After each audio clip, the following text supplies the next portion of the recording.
bem, gravação iniciada e vamos. Olha, vou silenciar agora os microfones e vou ligar depois da prece final, tá bom? Se a gente tiver alguma questão, anotamos e conversamos no final.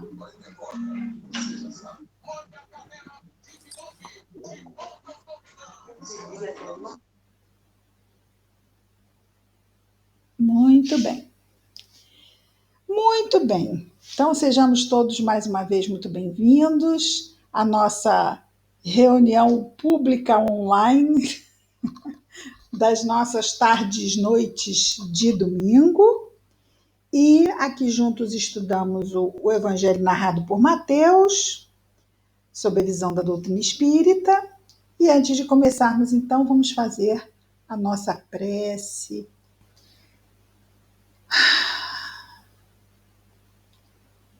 Respirar fundo. Querido Mestre Jesus, obrigado, Senhor, por mais este dia, por mais esta oportunidade de aqui estarmos buscando nos aproximarmos do Evangelho que nos trouxeste, Senhor. Ajuda-nos a melhor te entendermos, fortalece-nos para melhor vivermos as tuas lições a cada dia, Senhor. Abençoa a saúde de todos. Abençoa, Senhor, aqueles que sofrem, em especial, abençoa a todos, mas em especial os que sofrem, Senhor. Em especial aqueles que chegaram esta semana no mundo espiritual, tendo que se readaptar, independente das circunstâncias que são tantas.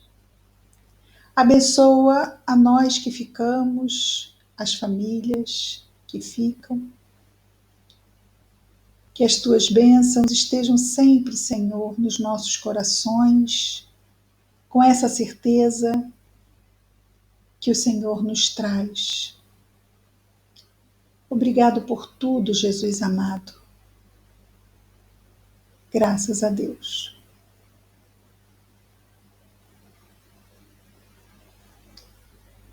Bom, hoje, conforme prometemos aqui, Priscila, você viu? Nosso mapa, terminei hoje. E vamos ver, agora descobrir coisas incríveis. Eu achei que era Judéia, Samaria e Galileia. Assim, 3 fatias de bolo. Não, não era. A Galileia não via o mar Mediterrâneo. Olha que interessante. Incrível, né? Talvez por isso eles se ligavam tanto ao mar interior, né? O mar da Galileia. Por quê? Porque era o único mar que a Galileia tinha. Olha só. Aí a gente fica assim, esse é o mar da Galileia. Por quê? Porque a Galileia não passeava aqui com o mar Mediterrâneo. Quem passeava com o mar Mediterrâneo aqui? Sírio-Fenícia. Então, quando se fala em Síria, é essa Síria, e nós vamos ver, inclusive, citação sobre ela hoje, não é? Porque tudo que acontecia aqui na Galileia repercutia em volta. E a primeira repercussão aqui, Sírio-Fenícia, Traconítide, aqui em cima, e aqui do outro lado do mar da Galileia nós temos a Decápole, também parte aqui no sudeste da Galileia. Ao sul nós temos a Samaria, né? Então assim está a Galileia. Agora eu estou muito mais entendida assim, ficar assim, olha só que legal. E a Judéia aqui com a sua Jerusalém. Aqui ao sul da Judéia nós temos a Idumeia. E do outro lado do Jordão, se desse lado esquerdo nós temos a Judéia, a Samaria, temos aqui Decápole, né, no lado do Jordão, também temos uma Decápole aqui, mas temos a Pérea, essa região aqui do Jordão e nordeste do Mar Morto, que é uma outra região chamada Pérea. E assim está a Palestina dos tempos de Jesus. Vejamos então que onde estava Jesus que nós vimos ontem, né? Ele veio de Nazaré, mas saiu de Nazaré e foi para Corazim. Vocês lembram que ele foi para Corazim? Porque estava lá predito no Antigo Testamento que o Messias iria para Corazim. Zabulon, não, na verdade, Zabulon e Neftali. Por que eu falei Corazim? Sabe, sei lá por quê. Esquece, gente, esquece. Não é Corazim, não. É Zabulon e Neftali, que é aqui nessa região de Cafarnaum. Cafarnaum está aqui, ó. É Corazim, Cafarnaum, Magdala, Tiberíades, Monte Tabor, aqui Nazaré, aqui Caná, onde foram aquelas bodas, aquela festa de casamento. Betsaida, aqui está escrito Lago de Genezaré, o Mar da Galileia, Gadara, Sicar, onde fica o poço, aqui Jericó, na Judéia, Arimateia, Emaús, Betânia, Belém e Jerusalém. Tudo bem. Vamos lá então. Nós paramos na semana passada, Jesus começou a chamar os apóstolos, chamou 4. Primeiro, 4. Os primeiros 4 discípulos. Nós vimos aqui até o versículo 22. Então vamos ver de novo, porque tem uma parte que nós precisamos voltar no que foi visto semana passada, que foi com relação a vinde após mim e vos farei pescadores de homens, que é o que Jesus diz quando chama os irmãos Pedro e André, que são os 2 primeiros.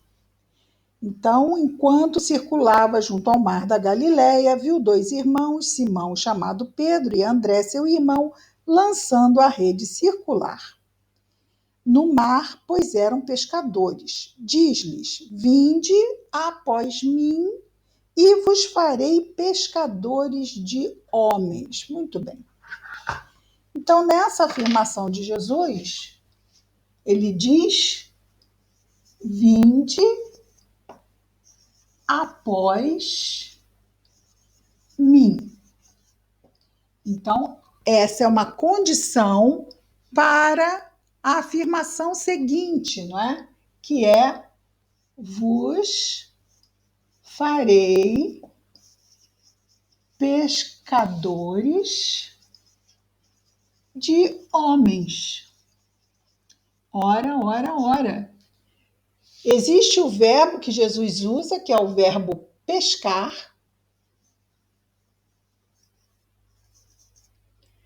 E pescar, só que ele vai trazer assim, olha, primeiro nós temos aqui pescar peixes, eles pescavam peixes. Mas eles iam deixar de pescar peixes e iam passar a pescar homens. Bom, quando se pescam peixes, tira-se o peixe da onde? Tira-se o peixe do mar de água, certo?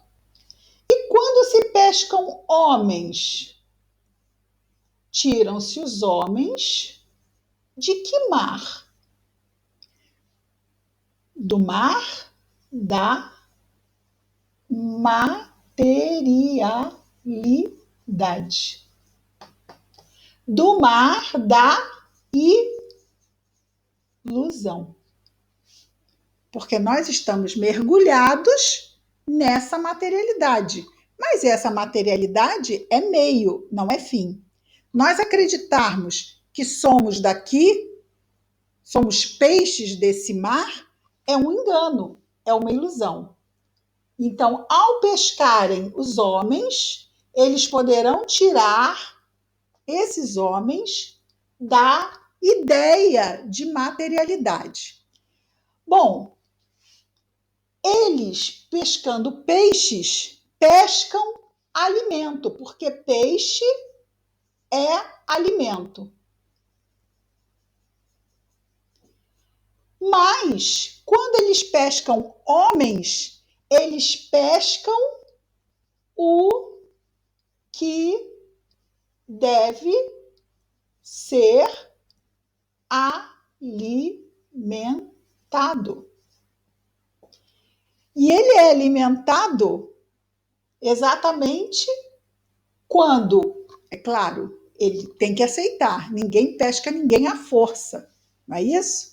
E aí vem aqui o após, vinde após, porque era preciso que eles sabiam pescar peixes. E Jesus, e Mateus ainda usa aqui, olha, lançando a rede circular. Então eles usavam para pescar peixes, usavam a rede circular, que é aquela rede, né? Para jogar, depois puxar, rede circular. Mas qual é a rede com a qual se pesca os homens? Qual é a rede que tira os homens do mar da materialidade? Essa rede teria que ser tecida por todo aquele que se propuser a ser um pescador de homens. Porque cada pescador de homens, assim como pescador de peixes, pelo menos nesta época, não é? Teria que tecer a sua rede. Só que o pescador de homens, ele vai tecer a sua rede com o quê? A rede é tecida com as lições do Evangelho. E essa rede é exatamente aqui. Essa rede é exatamente o próprio Evangelho, que terá que ser tecido por cada aprendiz, e ele só poderá fazer isso e aprender para poder pescar com o próprio mestre. Daí, vinde após mim, porque seguindo Jesus, é que se vai aprendendo e tecendo a rede com a qual serão pescados, então, os homens.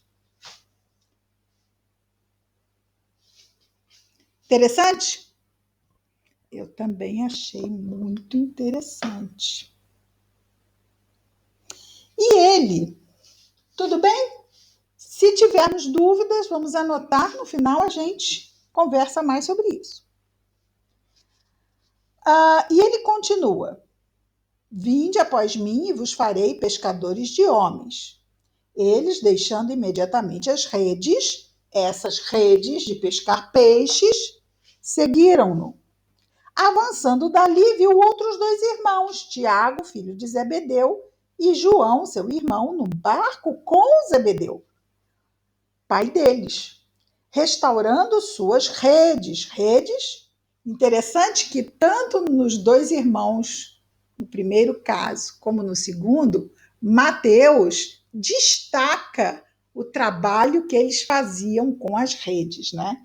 Aqui eles estavam com o pai restaurando as redes, não como Pedro, que já as estava atirando. Restaurando suas redes, e os chamou.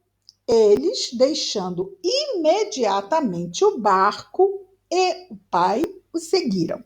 Bom, foi aí que paramos na semana passada. E ele continua dizendo: e percorria, Mateus, não é? Agora já no versículo 23. E percorria toda a Galileia, ensinando nas sinagogas deles. Bom, vejamos aqui. Na Judéia, nós temos Jerusalém. O que temos em Jerusalém? Em Jerusalém, nós temos o templo de Jerusalém. Então, em Jerusalém, nós temos o templo. Só que em outras regiões ficava muito distante para os judeus irem ao templo, o que era muitíssimo importante para eles. Tanto que na Páscoa havia esse fluxo, não é? De pessoas indo para Jerusalém para irem ao templo. Mas nas demais cidades, o que havia? Sinagogas. Haviam as sinagogas. Então, Jesus ia ensinar nas sinagogas deles quem? As pessoas daquelas cidades em suas sinagogas. Então, ele percorria toda a Galileia, ensinando nas sinagogas deles, proclamando o evangelho do reino. Bom, já sabemos que reino é esse, não é? Do reino de Deus, não é? Aí vejamos, ele fazia duas coisas. Proclamava, que quer dizer também ensinava, mas juntamente com as lições orais que ele transmitia, ele fazia outra coisa muito importante, que atraía muita gente. Na verdade, atraía toda a gente. As palavras podiam atrair muita gente, mas as curas, porque ele curava, as curas atraíam toda a gente. Não tem hoje, que dirá naquela época, quem não tenha na família alguém doente do corpo ou da alma. Então, ia esse afluxo de sofredores, não apenas daqueles que queriam beber das lições do Evangelho, mas principalmente daqueles agastados nas lutas da vida, sofridos, doentes e muitas vezes com pessoas da família doente e doentes também da alma, questões muitas vezes ligadas à obsessão, também iam lá. Jesus curava quem? Todo mundo. Bastava chegar, não escolhia, não tinha triagem, não, esse sim, esse não, esse sim, não. Hoje eu só curo cegos, nada disso. Ele curava todo mundo, curando toda doença, não importa qual fosse, curava, mas não era assim, curar da pessoa paralítica sair meio torta, não. Curava de uma forma perfeita, a pessoa saía como se nunca tivesse tido aquela doença. Então ele curava toda doença e toda enfermidade entre o povo. Bom, entre o povo. Isso quer dizer que ali entre o povo só tinha pessoas do povo? Vamos parar para pensar. Poderia ser que entre o povo tivessem pessoas que fossem ali, que fossem do templo, ou que fossem até romanos. Nessa época, já havia um domínio romano. Poderia haver pessoas de outros níveis, né? Que não aquelas pessoas mais do povo mesmo, que estivessem ali no meio do povo? Claro, poderia. De novo, ele não fazia triagem. Ah, você não é do povo. Você está vestido de uma forma mais sofisticada, você eu não curo, não. Estava ali. Ele não ia na casa de ninguém. Ele estava no meio das pessoas. Mas quem quiser entrar, quem quisesse entrar no meio das pessoas, para também, junto com as pessoas e todo mundo, se curar, porque muitas vezes, quando a pessoa está bem e tem a chaga do orgulho, muitas vezes ela não quer se misturar. Pode acontecer, não pode? Eu ir lá, imagina, nem pensar. Isso a gente ainda pode encontrar aqui e imaginemos há 2000 anos. Mas nada como a dor, né? A dor é um estímulo que a providência divina manda para a gente dar uma repensada em algumas coisas na nossa vida. Às vezes a gente nem pensa, a gente age. Então, diante da dor, muitos pruridos do orgulho ficam para trás. Sem dúvida, não é? O filho está doente. Ah, mas você tem que ir lá naquele lugar ínfimo. É para lá mesmo que eu vou. Lá tem possibilidade do meu filho ser curado? Quem não vai? Então, da mesma forma, Jesus estava ali, no meio do povo, não procurava ninguém, mas também não negava ninguém que, mesmo não fosse do povo, mesmo que não fosse do povo, estivesse entre o povo. É claro. A sua fama, imagina, a fama dele se espalhou pela Síria inteira. A Síria que pega aqui o que? O oeste da Galileia e o norte. Aqui a fama de Jesus se espalhou pela Síria inteira, mas não só pela Síria. Da Síria lhe trouxeram todos os que estavam mal, acometidos de diversas doenças e tormentos, endemoniados, lunáticos e paralíticos. Então, ele está simplesmente esmiuçando o que ele disse acima, porque em cima ele já tinha dito que ele curava toda doença e toda enfermidade. Então, aqui embaixo ele está esmiuçando um pouco, dizendo que eram paralíticos, lunáticos, endemoniados, tormentos, e aí de novo ele coloca diversas doenças. E coloca, e ele os curou. Então ele não curava só os judeus da Galileia. Também curava quem quer que fosse. É judeu, não importa.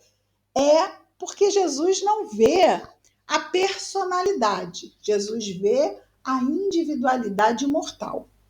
E dentro da lei de Deus existe a lei de igualdade. Somos todos iguais. As diferenças nós temos muito aqui, quando estamos encarnados. Né? Vemos porque os nossos sentidos físicos se impactam com a roupa, com o que quer que expresse. A pessoa é azul, é verde, né? É cor de rosa com lacinhos roxos, então a pessoa fica assim, ai, mas não somos iguais. Não, isso é aparência. Sim, nós somos iguais. E Jesus em nenhum momento trata quem quer que seja, inclusive as mulheres, porque há 2000 anos nós estamos numa sociedade extremamente masculina e patriarcal.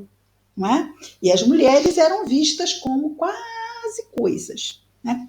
Não tinham peso, sim, decisório algum, valor político nenhum. Não é? A não ser aquele valor atrás das cortinas, mas à frente, nenhum. E Jesus tratava as mulheres com o mesmo carinho e a mesma deferência e dignidade como ele tratava a todos. Então, são questões que ficam registradas, né? Estão aqui registradas. Isso muito antes, porque esses escritos remontam a quase 2000 anos, né? Principalmente aqui dos evangelistas. Então, se eu dissesse assim, mas isso foi escrito no século XX, já teve adaptação? Não, isso foi escrito há 20 séculos atrás. E já nos traz um Jesus de uma ordem, de uma categoria mental, moral, emocional totalmente diferente do que nós pudéssemos imaginar que um ser humano podia ser. Hoje já temos padrões sociais e padrões morais muito elevados comparados com aquela época. Mas naquela época era bem diferente. É bom que a gente dê uma lembradinha sobre isso, não é? No versículo 25, nós temos: e seguiram-no turbas. Olha, uma turba já é uma multidão. Turba é multidão. Mas quem seguia Jesus não era uma turba, eram turbas. Turbas. Turbas numerosas da Galileia, de Decápole, que é essa região aqui, de Jerusalém, porque Jerusalém não é só uma cidade. Jerusalém é muito grande. Seria uma mega cidade hoje em dia, né? O resto eram lugarejos, cidadezinhas, mas Jerusalém era uma cidade muito grande. de Jerusalém, da Judéia. Então, nós vamos ver que ele fala Jerusalém e Judéia, quando Jerusalém está na Judéia. Mas há um destaque, é como a gente falar do Distrito Federal. O Distrito Federal é considerado um estado.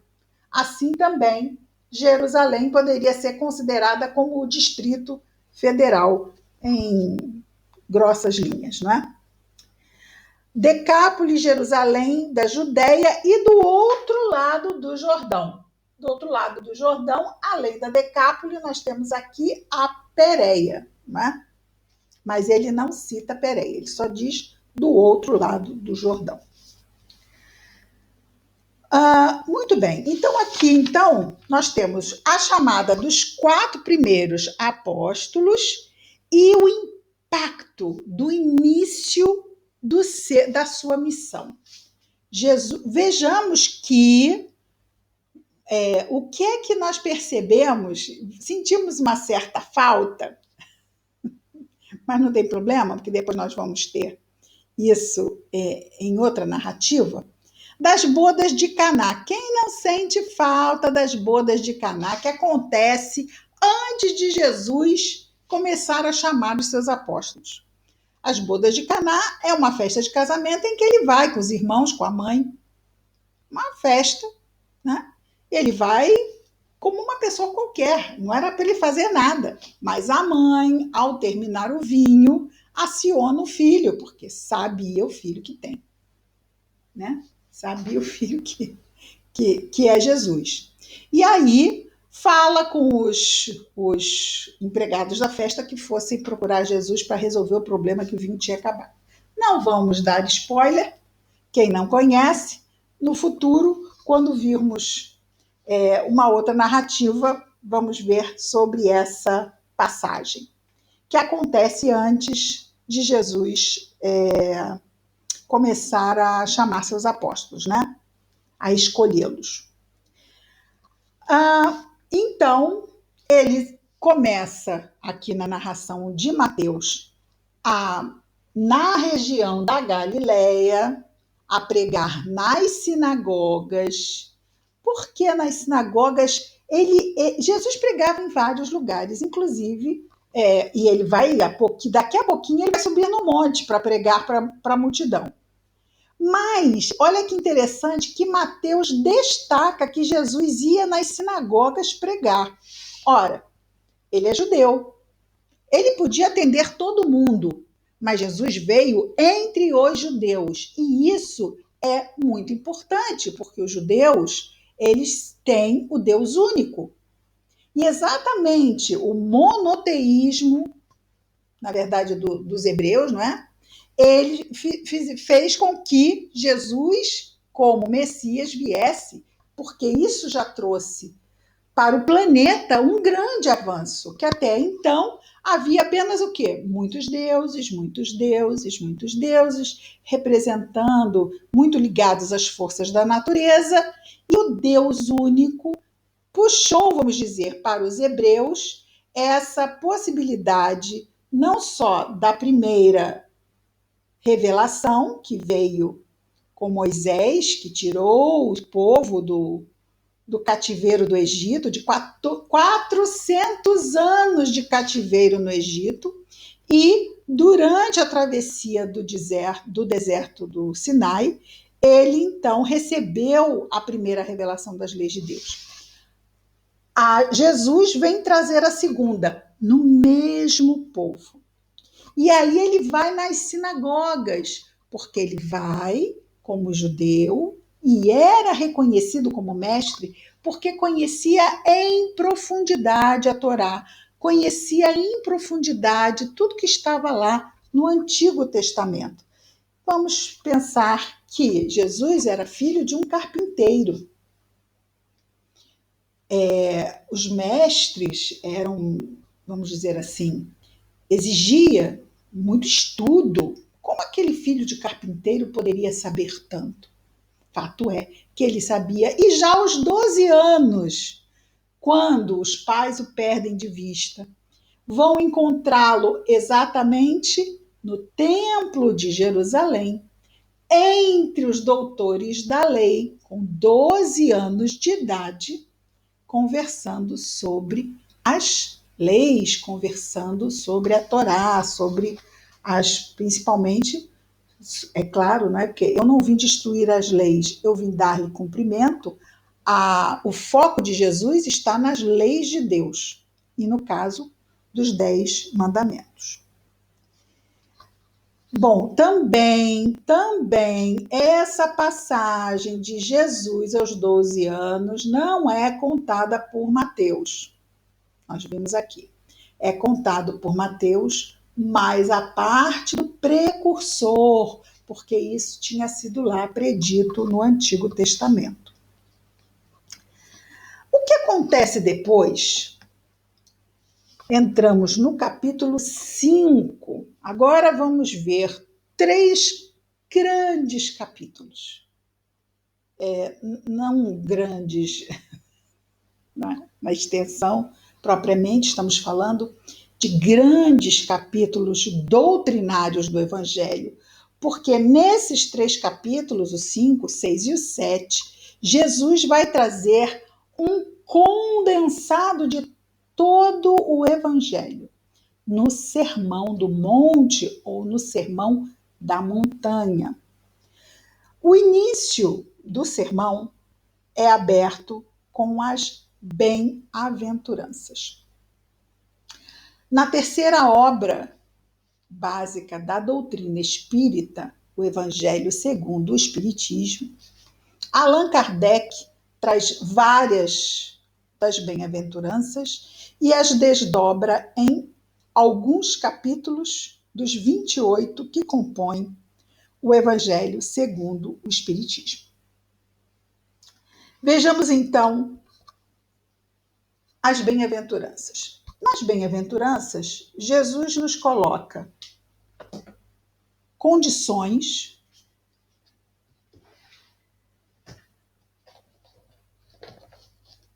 esqueci de pegar o apagador.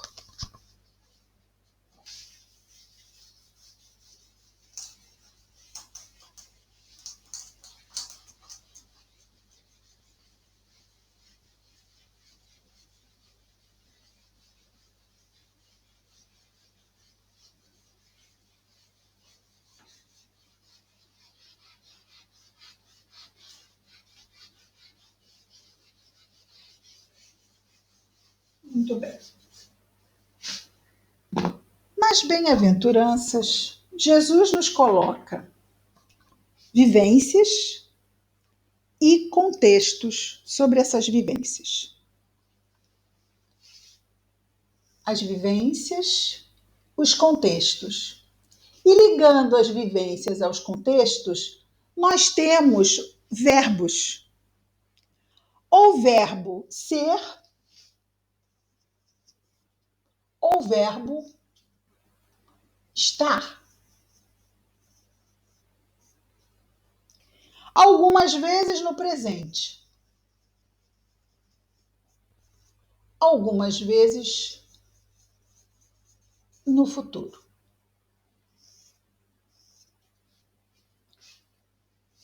Vamos ver então, destacando apenas isso, e depois vamos ver com mais vagar. Vejamos. Vendo as turbas, já sabemos, não é? Turbas, multidão, subiu ao monte. Para quê? Para poder ser visto enquanto falava. Aí a gente pode pensar, ok, ele subiu para ser visto, mas como ele fazia para ser ouvido? Como uma multidão, a gente precisa por nada, às vezes numa sala pequena, para ser ouvido pelo que está lá a 10 metros de distância. Precisa de um microfone. Como é que Jesus fazia para ser ouvido por uma multidão? Isso nos reporta ao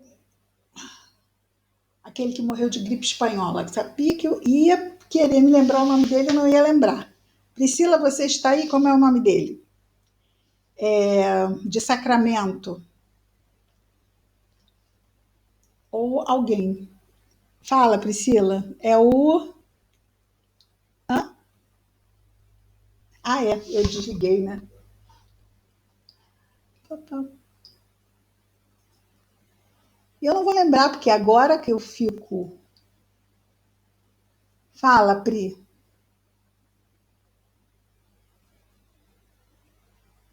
Não sei porque eu abri aqui, mas não tá dando. Peraí, já sei. Aqui. Tô tentando. Fala, Pri.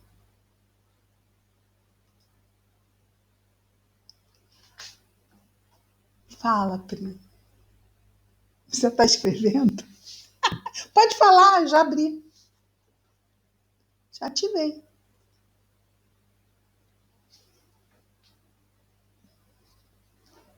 Whatever. Eurípides Ah, muito obrigada. Barçanufo. Eurípides Barçanufo. Eu sabia que eu não lembro, porque quando eu boto na cabeça não vou lembrar, não vou lembrar. Já botei na cabeça que eu não vou lembrar, então não vou lembrar. Assim, chega, não vou lembrar, não vou lembrar. Eurípides Barçanufo. Lembrei a cidade, não lembrei o nome do companheiro. Eurípides Barçanufo. Ele falava do evangelho lá na casa espírita e era ouvido no interior.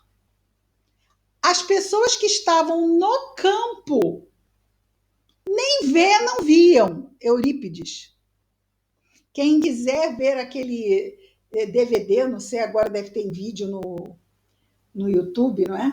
Falando dele, da vida dele, tem uma pessoa ainda, que o vídeo não é tão novo, né?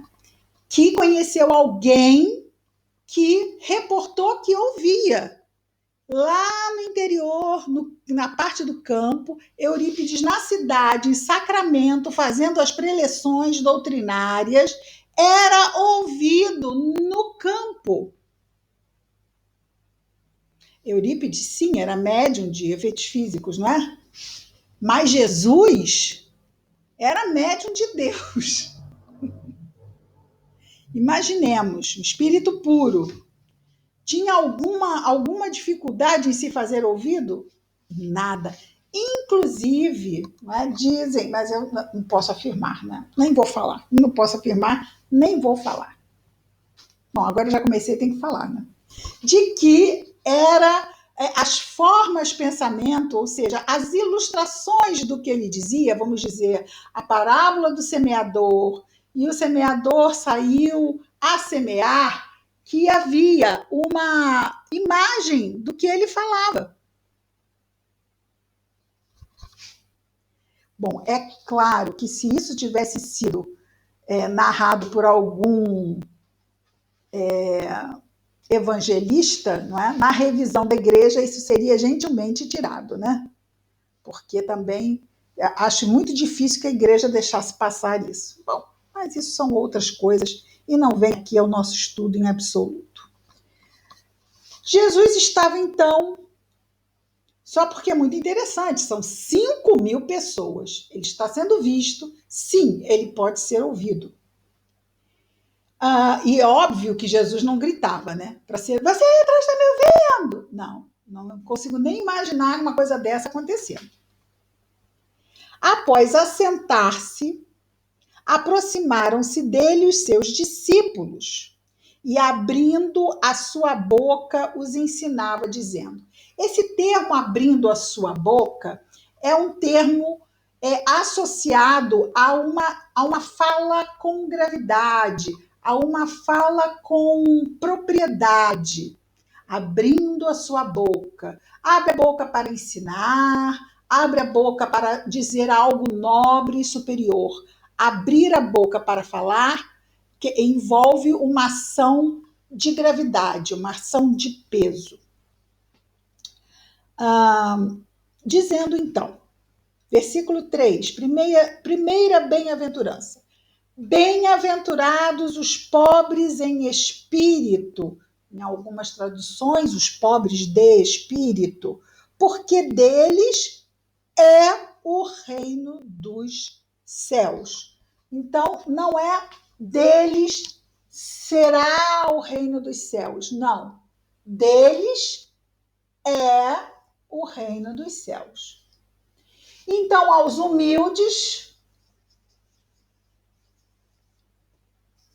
o reino dos céus já é deles.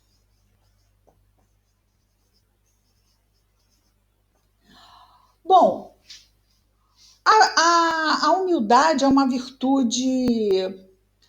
Como é que você sabe que é humildade?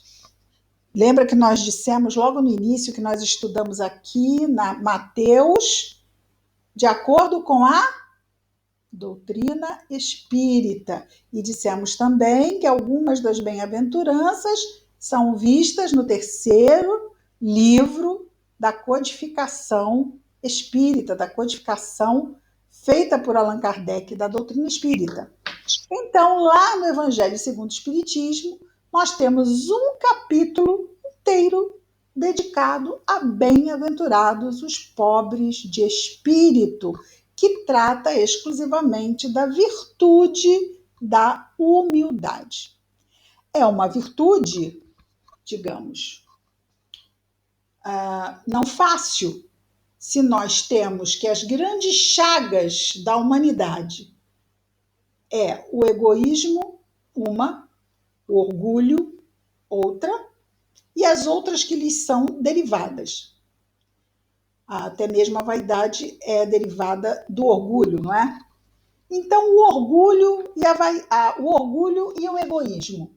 Se nós temos um humilde, ora, a chaga já foi sarada. Nós podemos dizer que estamos em tratamento, estamos curando a nossa chaga. Estamos superando o nosso vício moral do orgulho e desenvolvendo em nós a humildade. Falamos há pouco também sobre a lei de igualdade, sobre como muitas vezes vemos o que nos é diferente, o que não é da mesma família, porque a gente pode dizer assim, não, eu não sou orgulhoso. Eu vejo todos iguais e amo todo mundo igualmente. Não, nós não amamos todo mundo igualmente. Não é? A família não nos deixa mentir. E é interessante porque depois que vivemos certas experiências, até no ramo da família, ampliamos o nosso senso de amor. E sentimos isso. Antes de sermos mães, sentimos nas crianças pequeninas, achamos bonitinho, muito importante, valioso, sim. Mas depois que somos mãe e ouvimos um bebê chorar, alguma coisa grita, feito uma sirene gigante dentro de nós. Então, sim, as experiências vão aprimorando o desenvolvimento das nossas virtudes. Mas ainda não temos instalado de forma absoluta em nós essas virtudes.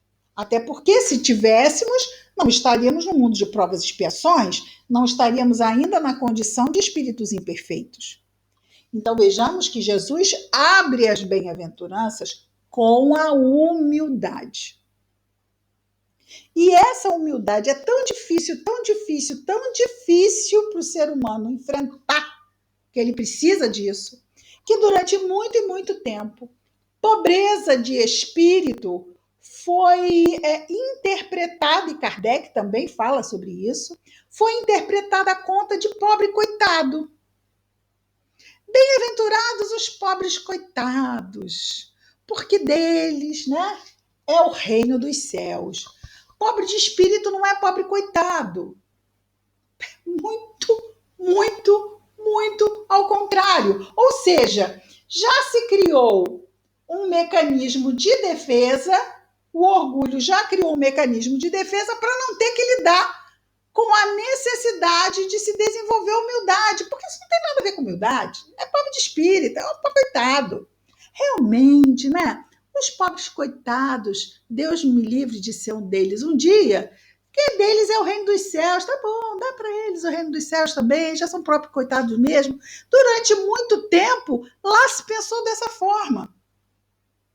Mas, sim, nós sabemos que os pobres de espírito, ou pobres em espírito, são os humildes. E aí, então, e não é à toa que Jesus abre, olha, primeiro de tudo, antes de qualquer coisa, vamos falar da humildade. Porque se é para amar a Deus sobre todas as coisas e ao próximo como a si mesmo, se existe a lei de igualdade e eu não devo ver diferença entre os irmãos, e isso é um sinal de humildade, não menor nem secundário, ao contrário, prioritário é nós sermos humildes diante de Deus. E isso não é à toa que Jesus traz isso assim. Obedece a Deus. Existem as suas leis. E já haviam os 10 mandamentos. Já haviam os 10 mandamentos. Qual é a dificuldade que a gente tem de obedecer? Já que obedecer é o consentimento da razão. Manda quem pode, obedece quem tem juízo. Mas por que nos é tão difícil obedecer? As leis dos homens vêm com várias sanções, muitas vezes duras, para quem não obedece à lei. E as sanções de não se obedecer à lei de Deus não são vistas aqui, são? Geralmente não são vistas aqui. Muitas pessoas fazem muita coisa errada e o que Deus faz contra elas? Muitas vezes, e quantas vezes na história da humanidade, morreram entre lençóis de linho e púrpura e veludo e tudo isso. E fizeram maldades e maldades e maldades neste mundo.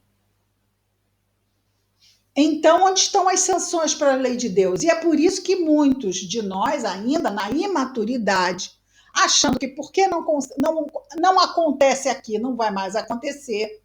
Porque eu fiz o crime perfeito, ninguém me pegou, nem nunca vai me pegar. Ah, que tolice! Quando não há nada de oculto para Deus. Então, o que Jesus está trazendo assim, para começar a conversa, é a primeira bem-aventurança desse que é uma preleção, um discurso que ele faz, de 3 capítulos. Ele começa com: bem-aventurados os pobres em espíritos, porque deles é o reino dos céus. Você se submete a Deus, porque ser humilde diante de Deus,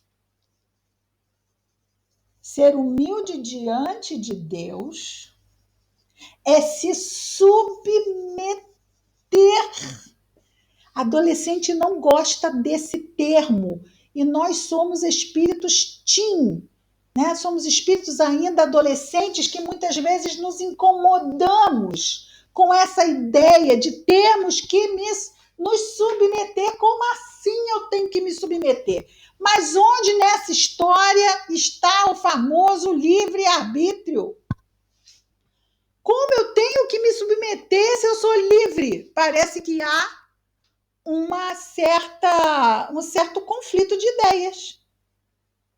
Mas Jesus diz que o mais livre é o mais cativo no serviço ao semelhante. E ele não se coloca como servidor, ele se coloca como escravo, porque o servidor ainda pode escolher não servir, o escravo não.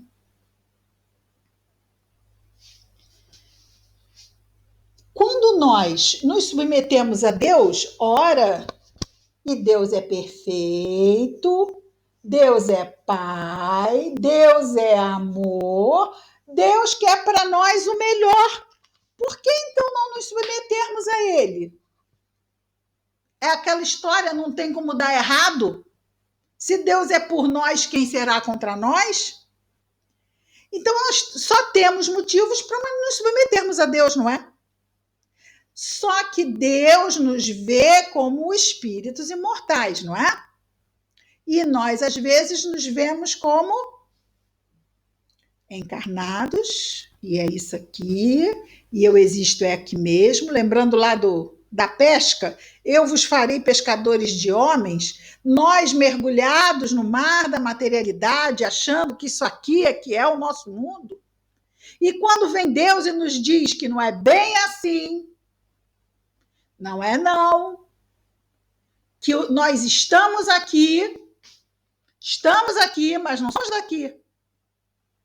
Estamos aqui para aprender, principalmente aprender que Ele é o Pai e que nós precisamos seguir as suas leis, que estão gravadas em nós. Ele nos ama tanto que gravou as leis na nossa consciência. Ele nos colocou no mundo e a gente diz: estou perdido, agora e agora? Mas Ele colocou o mapa dentro de nós e nos traz experiências para que este mapa venha à nossa consciência. Só que essas experiências às vezes nos confundem, porque nos fazem sofrer. E aí eu não me submeto. Muitas vezes eu me revolto. Muitas vezes, né, submeter é bem diferente de revoltar. Eu me revolto porque eu não me submeto. E eu não me submeto por quê? Porque eu sou eu. Você sabe com quem você está falando? Eu que sei. Eu que sei a minha vida. Deus não pode saber mais do que eu. Já essa frase é de um total contrassenso. Nós temos essa dificuldade de nos ligarmos muitas vezes à humildade pela nossa pouca visão. Aí, olha, é por isso que orgulho não anda afastado do egoísmo. O egoísmo é o estado infantil da alma. No estado infantil existe o quê? Eu e depois eu. E se eu não for satisfeito, eu já acho que a coisa não vai andar bem. Porque eu não vou me submeter. Se eu não for satisfeito, eu não vou ficar nessa história, não. Eu não vim aqui para me aborrecer. Eu vim aqui para fazer o bem. Eu não vim para me aborrecer. Se fosse para me aborrecer, eu ficava em casa. Quantas vezes a gente já não viu isso?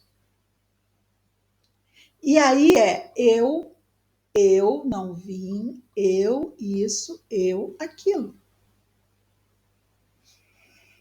Estamos na jornada, estamos no caminho, e esse vai ser um sermão longo. A parte de hoje já foi. Esse vai ser um sermão longo. Estamos na primeira bem-aventurança. Pobres, bem-aventurados os pobres de espíritos, humildes, porque deles é o reino dos céus. Não será, porque quem alcançou esse estado mental, emocional, íntimo, já está vivendo a plenitude, mesmo encarnado. E é claro que se estiver encarnado neste mundo aqui, é um missionário, né? Já é um missionário. Não é um espírito imperfeito que está aqui em provas e expiações, tá certo? Mas ele disse porque todos nós vamos chegar, sim, nesse estado aqui.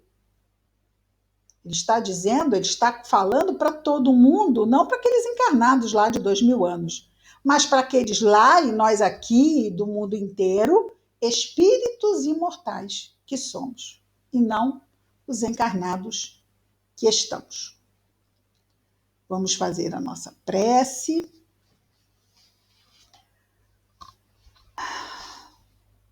Agradecendo por tudo. Querido Jesus, obrigado, Senhor, pelos desafios que nos visitam diariamente, inclusive os que não entendemos, inclusive os que nos assustam. Fortalece-nos, Senhor, Ajuda-nos a entender cada vez mais as tuas lições e a poder transportá-las para as nossas vidas. Que as tuas bênçãos de paz estejam em nós e entre nós, Senhor, hoje e sempre. Graças a Deus.